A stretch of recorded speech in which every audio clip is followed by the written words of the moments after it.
purpose is to provide more food into rural food deserts and bring economic development opportunities to those communities.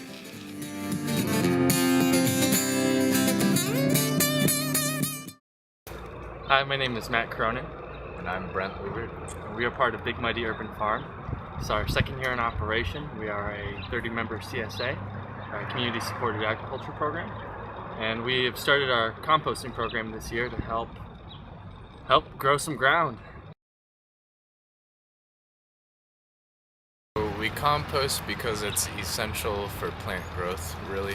You can have fairly good soil, but without organic matter that comes from compost like nitrogen and all sorts of other good nutrients for the plant, your plant won't grow. So we need it, it's essential.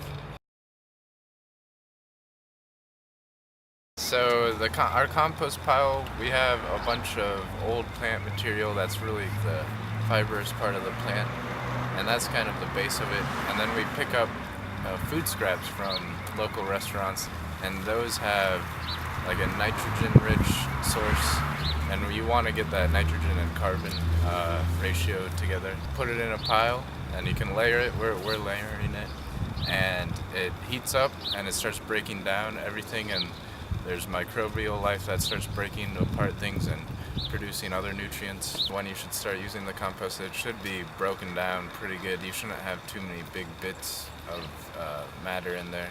How long that takes depending on how you are composting.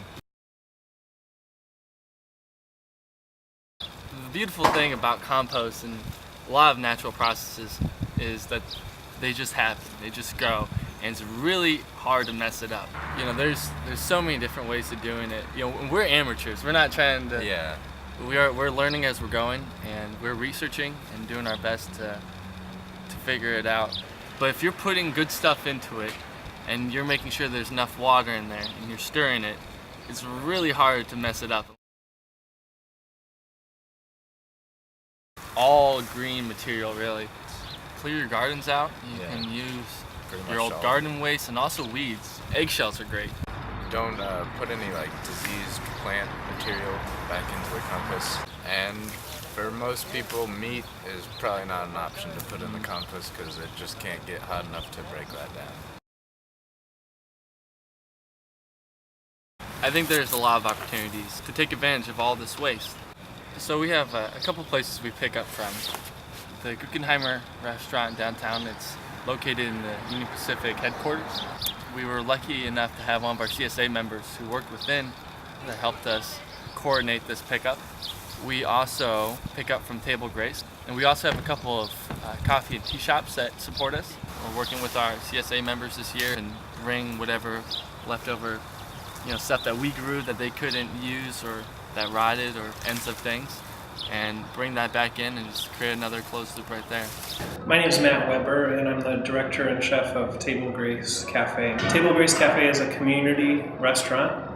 There's no prices on the menu. At Table Grace Cafe, everyone just pays whatever they can. We encourage those who can pay to be generous, and the folks who don't have money, we encourage them to volunteer and do chores for us around the kitchen. We do get a lot of donated food. Our preference is to use local, organic food whenever possible.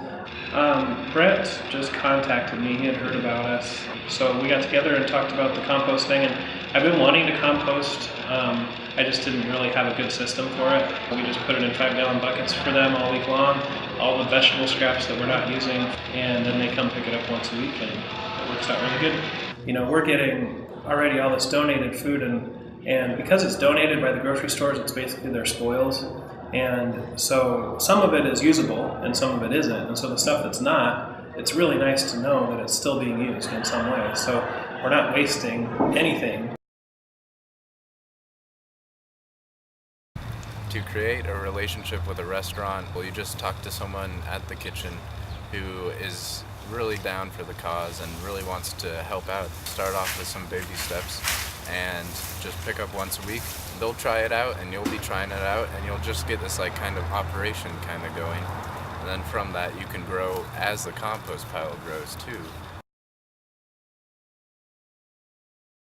We have a vision of creating these closed loop systems where We don't have to go out and buy bags of compost and permaculture from Wisconsin, or we can do that ourselves. It's basically like a circle. Everything kind of comes in and it goes out and it's reused, and then the vegetables are grown again in the soil that the scraps went to, and then they come back to us. And so it's just really neat to see how that works all together. It's really about like creating a culture to say that compost is all right. It's a good thing.